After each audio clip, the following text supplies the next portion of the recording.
Muito boa tarde a todos, sejam bem-vindos à Mostra Nacional de Jovens Empreendedores. Hoje estamos aqui para falar acerca de banca tradicional, criptomoedas, ambiente, sustentabilidade. O meu nome é Bernardo Silva, vou ser o moderador deste debate, estou aqui na sequência da minha participação na edição anterior e também como fundador do Jornal da Moeda, que no fundo é uma plataforma de fomento à literacia financeira em português, onde abordamos, entre outros tópicos, as criptomoedas e os ativos digitais, os mercados financeiros, etc. Hoje teremos aqui o Fred Antunes, CEO da Real Fever, que é uma fintech portuguesa direcionada para o mercado dos criptoativos e NFTs, também presidente da Associação Portuguesa de Blockchain e Criptomoedas, e o professor Francisco Ferreira, presidente da Associação Zero, Associação de Sistema Terrestre Sustentável e professor no Departamento de Ciências e Engenharia do Ambiente da Universidade Nova de Lisboa. Antes de mais, cumprimentar os dois. Boa tarde, Fred. Boa tarde, Francisco. Fred, começo boa tarde a todos. por ti, posso tratar por tu, certo? Por favor. Queria então começar por perguntar, para enquadrar os jovens que nos estão a ouvir, Fred, a pergunta clichê, no fim de contas, que é o que é isto então dos criptoativos, o que é Bitcoin, como é que funciona, uma breve introdução a este tema. Sim, do ponto de vista técnico e de uma forma muito sucinta, os criptoativos têm duas explicações genéricas. Uma, o motivo ou o propósito, e a outra, definição técnica. Do ponto de vista do motivo e do propósito, o que se pretendeu aproximadamente a partir de 1998 foi, dentro da economia digital e dentro de um espaço digital que existe sem fronteiras, digamos assim, como é que nós poderíamos transacionar valor fazendo uma atualização àquilo que era a nossa forma tradicional de transacionar valor, como é da fiduciária soberana, como conhecemos o euro, o dólar, o franco suíço ou a libra esterlina. Os vários testes que foram feitos, várias propostas tecnológicas começaram aproximadamente em 1998 e depois em 2008 a proposta que triunfou foi a proposta do protocolo da Bitcoin, publicado em 2008 por Satoshi Nakamoto. Do ponto de vista técnico, aquilo que veio criar na história da humanidade, diria, foi uma nova classe de ativos, ou seja, até à data da Bitcoin, a classe dos ativos digitais não tinha qualquer preponderância nas nossas vidas, e a partir de 2008 até hoje, 2021, também fruto e consequência natural da transformação digital, da adoção de cada vez mais tecnologias na nossa vida cotidiana, foi esse o propósito e o princípio tecnológico que a seguir criou esta classe, que hoje, isto vai muito além daquilo que é a Bitcoin. A Bitcoin foi a primeira, mas hoje é um mundo absolutamente vasto, é um mundo num crescimento absolutamente hypergrowth neste momento, e dentro das várias propostas tecnológicas surgiram novos produtos, que provavelmente falaremos mais à frente, e acima de tudo, e para concluir esta primeira introdução, hoje a humanidade dispõe de uma classe de ativos digital que lhe permite, por um lado, transacionar valor, por outro lado, reconhecer valor, por outro lado, transferi-los sem nenhum tipo de bloqueio, sem nenhum tipo de entrave. E do ponto de vista técnico, qualquer um de nós, porque este princípio é um princípio essencial dentro da criptoeconomia, qualquer um de nós pode ser o nosso próprio banco. Muito obrigado, Fred. Acho que ficámos claramente mais esclarecidos depois desta tua introdução. Fazendo aqui a conexão agora com a parte ambiental. Francisco, têm saído várias notícias relacionadas com a pegada ambiental associada às criptomoedas. Nomeadamente, estima-se que a Bitcoin consome tanta energia quanto a Grécia, como país. Como presidente de uma associação que promove o desperdício zero, que crítica é que tem a fazer sobre este assunto? Crítica que faz sobre isto? É realmente uma preocupação grande nossa, porque os indicadores mostram-nos que nós estamos realmente a ter uma pegada crescente e significativa no que respeita ao uso das criptomoedas. Estamos a falar, por um lado, eu diria que temos dois problemas principais. Um que é o consumo de energia associado, portanto, a todo o conjunto de servidores espalhados por aquilo que nós chamamos o blockchain, em que estas criptomoedas assentam.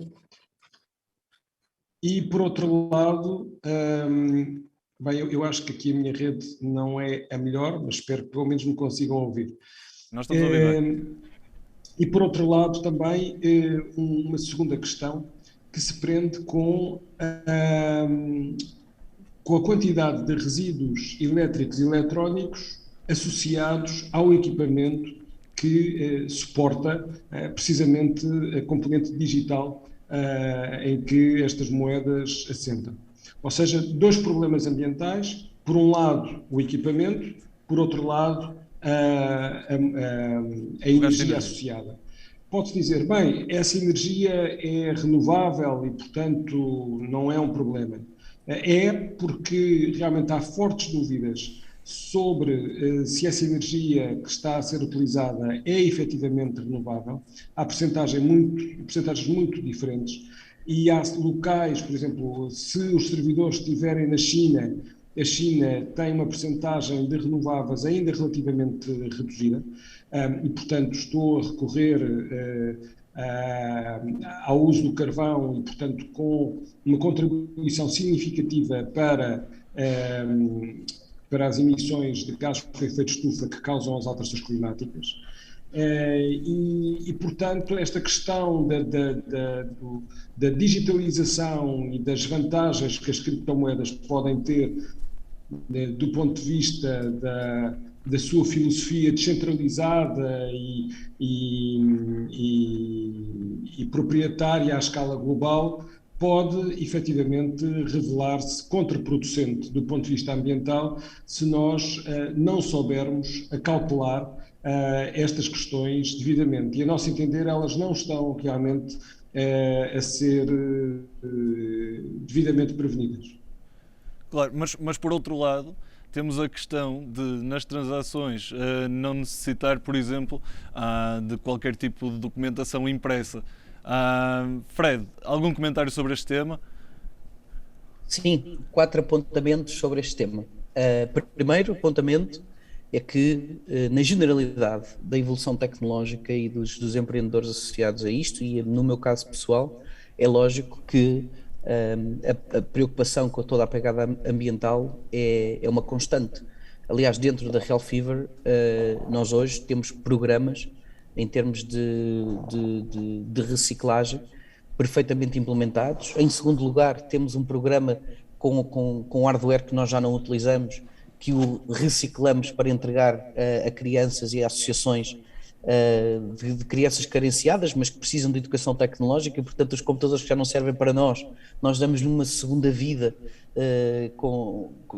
direcionando-nos para as crianças, e até numa terceira instância participamos em parceria com uma associação que é a Cascais. Toda a equipa da Real Fever se movimenta pelo menos 2 vezes por ano para retirar resíduos e plásticos, basicamente, da costa portuguesa. Portanto, nesse sentido, estou perfeitamente alinhado com a associação e com o Francisco, naturalmente, porque de facto isto é absolutamente essencial. Segundo ponto, toda esta verdade à volta dos criptoativos é preciso nós conseguirmos ser precisos na apreciação. E porquê? Porque nem todos os criptoativos consomem grandes níveis de energia. Isto é, apenas e só as moedas que funcionam com o algoritmo de Proof of Work é que têm, de facto, este consumo mais acentuado de energia. Porque todas as outras, em Proof of Stake, estamos a falar de computadores tradicionais, entre aspas, da mesma forma que hoje estamos aqui a utilizar o Zoom, que há de estar ligado a um servidor da Amazon ou da Google ou da Microsoft e que consome uma energia equivalente para que nós possamos funcionar. Portanto, diria que tudo o que é Proof of Stake está enquadrado nos servidores que nós utilizamos todos os dias nos nossos telefones, nos nossos computadores, como esta situação agora, e depois temos o Proof of Work. Sobre o Proof of Work, diria que existem duas grandes redes que de facto podem consumir um pouco mais de energia. Naturalmente a da Bitcoin e a do Ethereum. No caso da Bitcoin, esta questão toda à volta da pegada ecológica até fez algum sentido até março de 2021. A partir de março de 2021, o que é que a indústria procurou fazer associado a um problema que entretanto também surgiu? A indústria, quando se desenvolve e quando se implementa, logicamente que não consegue corresponder a todas as necessidades ao mesmo tempo, porque grande parte do trabalho de desenvolvimento também ele é experimental. A partir do momento que a tecnologia começa a consolidar-se, aí sim nós podemos, e é o que se está a fazer, resolver os problemas. E o que é que acontece em março de 2021? É que a China baniu a mineração de Bitcoin e de qualquer outra criptomoeda no seu território. O que significou que aproximadamente 60% do poder computacional da rede da Bitcoin foi desligado, a rede ajustou-se naturalmente, porque tem esse procedimento intrínseco, e portanto o grande problema da poluição da Bitcoin, em primeira instância, desligou-se, portanto desapareceu. Dos outros 40% que sobraram em termos de hash rate, foi criada nos Estados Unidos uma aliança entre os principais mineradores do mundo, fora da China, naturalmente, exatamente para que toda, ou pelo menos a maioria, a larga maioria, acima dos 90% da energia consumida pela Bitcoin fosse exclusivamente renovável. E quando nós falamos em renovável, falamos num tipo de renovação um pouco diferente, por exemplo, daquilo até que acontece em Portugal. Isto é, a mineração de Bitcoin pode ser instalada em duas circunstâncias muito específicas. A primeira, a mineração pode ser instalada diretamente junto a uma barragem, como na Áustria, por exemplo, nós temos um projeto a funcionar exatamente nesse sentido, como no Canadá, ou seja, o custo de transporte da energia é reduzido substancialmente porque a energia não precisa ser transportada, ela é consumida no local da sua produção. E por outro lado, grande parte da evolução que tem acontecido em termos de, não apenas para a Bitcoin, mas também para a própria Google, para a própria Amazon, para a própria Microsoft, que têm grandes unidades de cloud, que consomem substancialmente mais do que consome a Bitcoin, estão a ser alocados a territórios como, por exemplo, a Islândia, que eu pessoalmente conheço muito bem, e na Islândia, um dos poderes tecnológicos que a Islândia tem, e também a Noruega, é o poder de explorar energia geotermal. Ou seja, a energia geotermal, naturalmente, que um vulcão polui, isso não há dúvida nenhuma, mas também não existe forma de fazer com que ele deixe de poluir. Portanto, até hoje não existe nenhuma maneira de parar um vulcão de funcionar. E aquilo que se fez no norte da Europa, especificamente, foi aproveitar esta energia geotermal com tecnologia muito apropriada para conseguirmos reduzir esta pegada que a Bitcoin e o Ethereum têm a cada vez menos, e eu acredito honestamente que a 3, 4, 5 anos nós vamos conseguir corrigir isto para números que de maneira nenhuma, quando forem comparados com aquilo que o sistema bancário para funcionar gasta, a mineração de ouro gasta, a extração de petróleo gasta, tenho a certeza absoluta que a 5, 6 anos, por um lado, pela implementação de protocolos Proof of Stake, por outro lado, por este caminho que se está a fazer hoje com a Bitcoin e com o Ethereum, e até o próprio Ethereum também vai, à partida, passar para Proof of Stake. Portanto, acredito que a 3, 4, 5 anos este problema esteja absolutamente mitigado, porque é importante dizer isto, do lado de quem está dos criptoativos, também se preocupa com a preservação do planeta. Certo, Fred, mas surgiu-me aqui uma pergunta, quando estavas a falar da questão da China ter banido a mineração de Bitcoin, que é a questão da segurança. De certa forma, quanto mais descentralizada estiver a rede, mais segura ela se torna. É um bocado uma premissa da Bitcoin, correto? Naturalmente, é lógico que o desligar os data centers na China tem um lado perverso. Mas, se nós pensarmos já 6, 7 anos atrás, o poder de mineração da Bitcoin não tinha a China. Portanto, isso chegou depois e a rede nunca foi atacada e continuava segura. Portanto, esta ideia também de que quanto mais computadores estiverem ligados, mais segura é a rede, é um facto, mas isto tem que ter um limite, não é? Porque senão vamos chegar a uma altura que que não há energia renovável suficiente para poder continuar a expandir a rede, até porque depois temos outro problema. O próprio valor unitário que cada máquina recebe para minerar, também ele é cada vez menos. Portanto, este tipo de correções da rede não me assusta. Em 2011, 2012, 2013 a hash rate era muito menor do que a que é hoje e não foi por isso que a Bitcoin teve algum problema de segurança.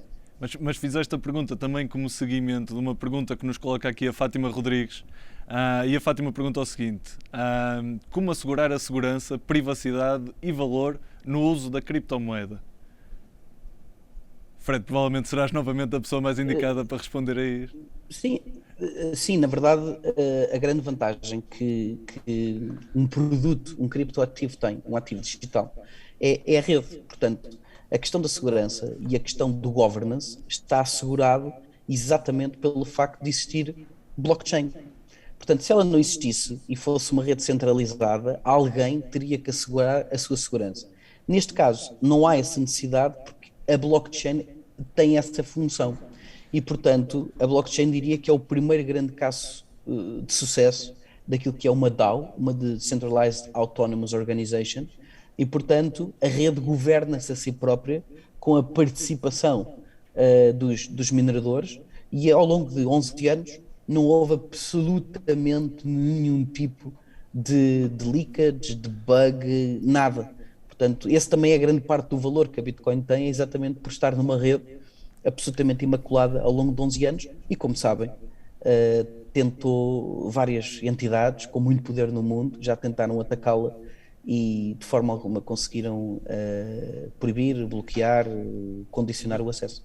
Talvez as pessoas aqui se estivessem a referir também um pouquinho à forma de armazenamento em si, sendo uma chamadas hot wallets ou cold wallets. Penso que seria por aí. Se não estou em erro, penso que o armazenamento nas chamadas cold wallets será o mais seguro, correto? Sim, hoje, reparem, o ponto é este. Nós, quando pensamos em Bitcoin e quando pensamos em ativos digitais assentes em blockchain, todas as pessoas têm que ter uma premissa essencial presente. É que 95% de tudo o que se faz é experimental. Portanto, nós ainda não sabemos bem como é que a 20 anos ou 30 anos a indústria vai estar absolutamente consolidada. E uma das questões é que para operar criptoativos, de facto, o conhecimento, a literacia digital que o utilizador tem que ser alguma, porque o sistema não está simplificado, como está quando nós abrimos uma conta bancária, colocamos o dinheiro no banco e o banco trata de guardar o nosso dinheiro. Aqui a perspectiva é exatamente a oposta, ou seja, eu tenho funcionalidades, tenho ferramentas, tools, para conseguir criar, no fundo, as minhas próprias carteiras, mas elas não aparecem porque não há, sozinhas, porque não há nenhum intermediário que o faça por mim. Tenho mesmo eu que o fazer. E para que seja eu a fazê-lo, eu tenho que saber como o fazer. Portanto, qualquer pessoa que queira operar criptoativos de forma segura e minimamente estável, necessariamente, terá de ter algum tipo de formação, investigação, fazer a sua própria investigação, para que o faça corretamente. E hoje existem centenas de plataformas legítimas na internet onde essa informação é passada de forma muito sólida e precisa. Peço-te que nomeies 2 ou 3, só porque também tem aqui uma pessoa precisamente a perguntar onde encontrar informação fidedigna. O melhor exemplo, aliás, ele até esteve cá ontem e estive ontem com ele, o CZ, o CEO da Binance, esteve ontem em Lisboa num evento. E se forem a academy.binance.com, eu acho que é provavelmente uma das melhores enciclopédias na internet e também ela com este modelo de formação, de explicar às pessoas como fazer. Portanto, se utilizarem academy.binance.com, tem informação legítima, extremamente imparcial, não virada para o negócio de levar alguém a comprar alguma coisa, não. A informação está muito bem sintetizada e eu diria que quem quiser saber mais, em vez de andar num círculo redondo à procura de informação legítima e válida, é só visitar academy.binance.com, porque o curso é gratuito, toda a informação é gratuita e começa desde o iniciado até o avançado. Obrigado, Fred. Mudando agora para o tema da sustentabilidade novamente, Francisco, a Volvo lançou este ano um estudo que indica que os carros elétricos possuem 70% mais que os carros a diesel. Por outro lado, a Tesla é vista como disruptiva por muitos na indústria automóvel, no sentido de a tornar mais ecológica. A minha pergunta é de que lado é que se põe nesta luta entre o diesel e o elétrico?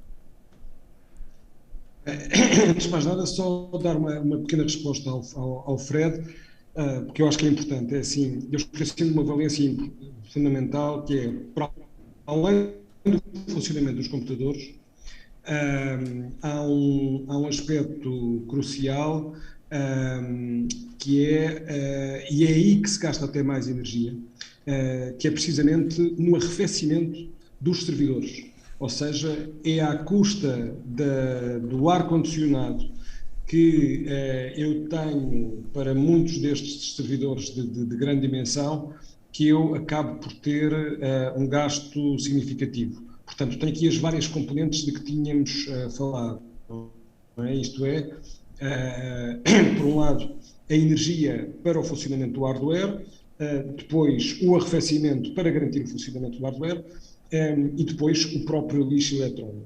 Só aqui uma pequena correção: Islândia, fantástico, geotermia; Noruega é hidroelétrica. A Noruega, por sorte, tem imensa água e, portanto, garante a sua produção à custa da hidroelétrica. Mas eu ia fazer aqui só uma salvaguarda. É que eu procurei imensos estudos sobre o impacto dos criptoativos e os números são muito diferentes. E, portanto, não há propriamente não há informação suficientemente rigorosa e credível sobre o impacto em termos energéticos e a proveniência de renováveis a abastecer este consumo acrescido. E mesmo quando ele está próximo das fontes renováveis, nós temos sempre que pensar que o mundo está a precisar de imensas fontes renováveis e, portanto, eu estar a desviar parte para um criptoativo é parte de energia que deixa ir para outras necessidades. E, portanto, aqui a principal questão que eu coloco é que nós precisamos realmente de números mais rigorosos e credíveis em relação às várias questões. Isto é, o que é que eu estou efetivamente a ter de percentagem renovável, onde é que estes servidores estão instalados e estão a proporcionar, porque podem estar na Noruega, mas se calhar também estão na Polónia. E, portanto, eu preciso de informação mais credível e realmente há muitos artigos que apontam para uma percentagem mínima de renováveis e artigos que dizem que eu tenho uma percentagem muito maior. Portanto, esse é um esforço que tem que ser feito para eu credibilizar, do ponto de vista da sustentabilidade, este investimento nos criptoativos. Em relação aos elétricos barra gasóleo, produzir um carro elétrico implica mais emissões do que produzir um carro a gasóleo. É um bocadinho mais, mas implica. Mas esse ligeiro acréscimo é completamente compensado, mas assim muito, muito, muito de longe, na operação de um carro elétrico, principalmente se eu tiver fontes renováveis de eletricidade, em comparação com o gasóleo. Isto porquê? Porque a eficiência de um carro elétrico ronda os 77%, 77%, 80%, enquanto que a eficiência de um carro a gasóleo chega aos 25%. E num carro a gasóleo eu estou a usar combustíveis fósseis, no limite, num carro elétrico, a tendência é que eu use 100% de eletricidade renovável, o que significa eu não ter emissões. E, portanto, neste momento, todos os estudos do chamado ciclo de vida de um veículo elétrico versus um veículo a gasóleo dizem-nos que um veículo elétrico é realmente muitíssimo melhor do ponto de vista ambiental. Não há cá soluções 100% verdes, portanto, tem vários problemas, a questão das baterias, a questão também do processo todo de reciclagem das baterias e do resto do veículo, tudo isso são questões super pertinentes. E mais ainda, o ideal é eu andar de bicicleta, andar a pé, se puder, andar em modos partilhados, andar acima de tudo no transporte público. Eu tenho que ter aqui uma boa ideia da hierarquia E aqui o digital também me ajuda muito, atenção, já que estamos nesta linha de falar sobre questões digitais, eu ter a gestão de frotas, como é o caso dos TVDEs, é um salto enorme em relação àquilo que é eu ter uma frota, por exemplo, de táxis, em que os veículos estão parados, em que eles estão a andar a consumir sem terem clientes, e, portanto, este é um exemplo também em que o digital consegue assumir uma importância muito grande na redução das emissões no caso da mobilidade, e tenho outras soluções partilhadas, a questão das bicicletas, a questão das trotinetes, por aí, onde se pode ver que aqui esta interface pode ser extremamente útil. E entrando também aí um pouco exatamente nessa questão do digital, pergunto aqui também, puxando o tema da pandemia e agora da nova onda do trabalho remoto, que quase foi forçada em muitas situações, que tipo de impactos ambientais é que nós podemos esperar no futuro, com cada vez mais pessoas a trabalhar remotamente e com estas novas formas de trabalhar? Francisco. Temos boas notícias e más notícias.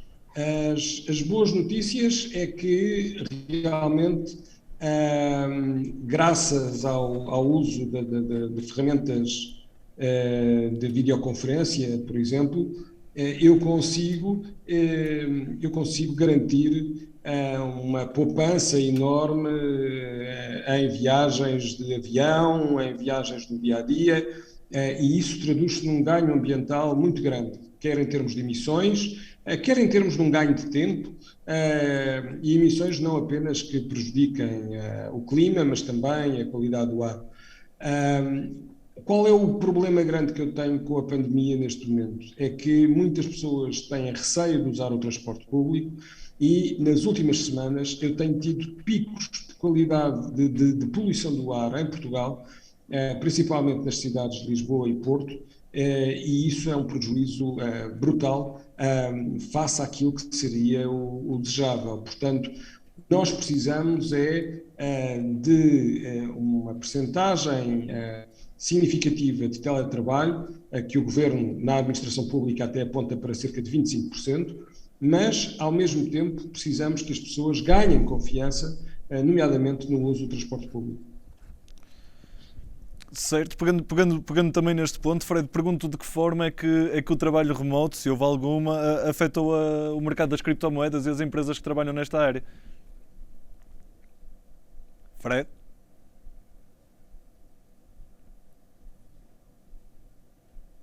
Eu parece-me que ele O Fred saiu de chamada. Deve estar de rede, porque ele não está online neste momento.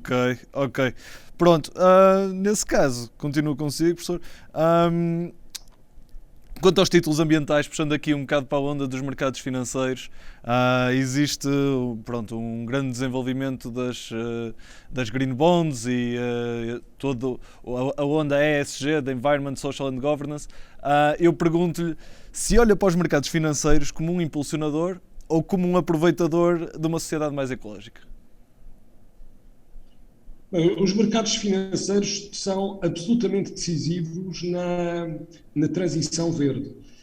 Aliás, é curioso nós começarmos a ver instituições como o Banco de Portugal, associações de bancos, a terem um papel cada vez mais ativo. Eu acho que ainda estamos bem longe daquilo que é necessário. E onde é que os bancos podem intervir? Bem, na seleção dos investimentos, isso é absolutamente crucial. Também portanto, na sua avaliação, não apenas em termos de clima, mas em termos de sustentabilidade em geral, e são esses sinais que são cruciais para a economia. Depois, é fundamental também que as entidades bancárias, em termos de regulação ou em termos de funcionamento, tenham preocupações ambientais sérias, que não sejam de greenwashing, como em muitos casos acabam por ser, e que realmente comecem a reportar as questões da sustentabilidade. E isso começa a ser obrigatório. A CMVM, a Comissão de Valores Mobiliários, tudo começa.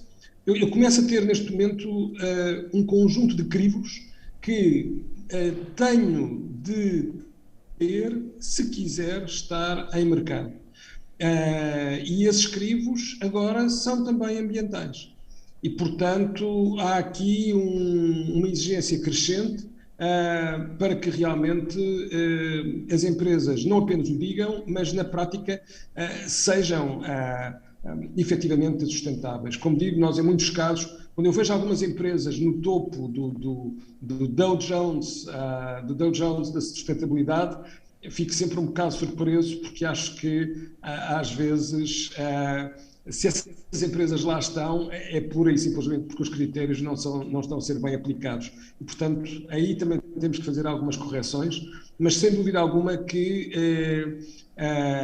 cada vez mais a informação aos consumidores sobre as instituições, sobre a sua credibilidade ambiental, social, económica, é um fator de decisão e portanto, deixamos de ter apenas uma realidade baseada nos ativos financeiros, passamos a ter uma realidade que também começa a ponderar cada vez mais, apesar de eu achar que por agora ainda relativamente pouco, as questões da sustentabilidade. Certo. Já agora, professor, tenho aqui uma pergunta também da Luísa Meireles, que pergunta o seguinte: como considera estar Portugal posicionado face aos restantes países no mundo no que diz respeito às estratégias de mineração verde que tanto se fala? Honestamente, eu não sei o que se refere com mineração verde, mas talvez o professor saberá.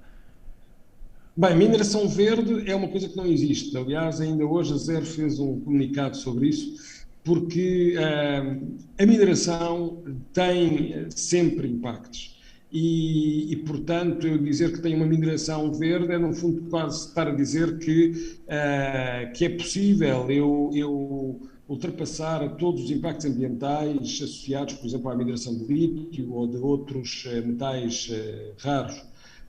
Não é verdade. Eu tenho uma obrigação de ter um conjunto de cuidados ambientais e, se calhar, se fizer a mineração de lítio em Portugal, aliás, não é se calhar, é de certeza, eu fazer a mineração de lítio em Portugal, consigo garantir, do ponto de vista social, económico, ambiental, maiores cuidados do que se estiver a fazer em alguns países da África ou da América Latina, mas tenho que salvaguardar valores que existem também no nosso país e, portanto, a escolha da dimensão e da localização deste tipo de explorações que estão associadas, nomeadamente à transição verde, tem que ser extremamente cuidada e tem que ter em vista que há novas soluções que estão a surgir. E não tem sentido eu esburacar grande parte do país para depois deixar aquelas zonas por recuperar, porque entretanto surgiram outras possibilidades de colmatar as necessidades que a tecnologia tem. E, portanto, eu tenho uma responsabilidade direta também em Portugal dar o seu contributo, porque não podemos todos querer computadores, telemóveis, baterias de carros elétricos, e desde que eu não vá buscar no meu país, quer dizer, tem que vir tudo do estrangeiro. Eu penso que isso é demasiado incoerente, mas tenho, obviamente, que saber selecionar devidamente os locais e a forma de exploração deste tipo de recursos. Perfeito. Obrigado, professor. Assim, eu tinha aqui mais umas perguntinhas para o Fred, mas vou adequar aqui uma assim, enquanto não sei se o Fred sempre voltará a aparecer ou não. Vou-lhe aqui introduzir um tema também que tem a ver com o euro digital. No mundo dos criptoativos, o Banco Central Europeu anunciou o início do desenvolvimento, penso que em julho deste ano, de um euro digital. Que conselho daria ao Banco Central Europeu em termos ecológicos no sentido da criação deste novo criptoativo? Bem, acima de tudo, que ele seja efetivamente auditado do ponto de vista do seu impacto ambiental. E é isso que nós queremos, que seja feito à escala da Europa, à escala mundial, ou seja, que eu saiba quais são os impactos em termos materiais e energéticos e que eu saiba quais são as medidas que estão a ser tomadas para minimizar esses mesmos impactos. Portanto, não se trata aqui de uma recusa da tecnologia, de forma alguma. Eu, neste momento, como disse, aliás, dei vários exemplos, nós conseguimos, com um telemóvel, ter um computador perfeitamente funcional, uma máquina fotográfica, todo um conjunto de utilizações muito mais vasto do que o próprio computador e, portanto, um telemóvel consome muito menos eletricidade do que o computador.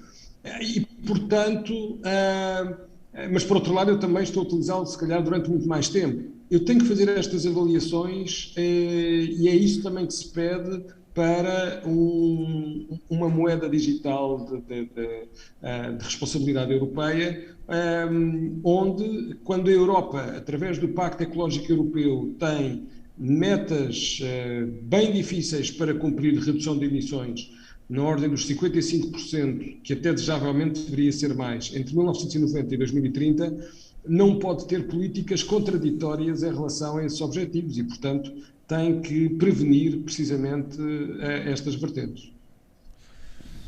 Certo. Esperemos que eles nos estejam a ouvir, professor. Para fechar, gostaria só de lhe pedir uma mensagem dentro da sua área de atuação aos jovens que nos estão a ouvir. O que é que gostaria de lhes dizer? Eu penso que a mensagem mais importante é que, independentemente do trabalho que façam ou venham a fazer, pensem na relação desse trabalho com o ambiente. Não há neste momento, diria eu, nenhuma profissão que não tenha uma relação com o ambiente em termos dos seus diferentes impactos. E, portanto, esse é um alerta. E o segundo alerta é nós percebermos que estamos efetivamente numa crise de recursos, numa crise de biodiversidade, numa crise climática e, portanto, o nosso comportamento e aquilo que nós apontamos para os governos de cada um dos países é crucial para salvarmos quer esta geração, a minha, quer as dos jovens, quer de quem vem a seguir. Ou seja, há aqui uma mudança de paradigma fundamental que nós temos que fazer, porque nós consumimos demasiado e desperdiçamos demasiado num planeta que tem recursos limitados. Muito obrigado, professor. Resta-me só então agradecer a todos os presentes, todos os jovens que nos estiveram a ouvir, agradecer ao professor Francisco e ao Fred pela partilha de conhecimento, agradecer também à Fundação da Juventude por promover e concretizar este tipo de debates. Deixo-vos com a recomendação para darem um saltinho na Mostra Nacional Virtual e não percam já de seguida o próximo painel sobre empreendedorismo no feminino. Obrigado. Deus, obrigado também.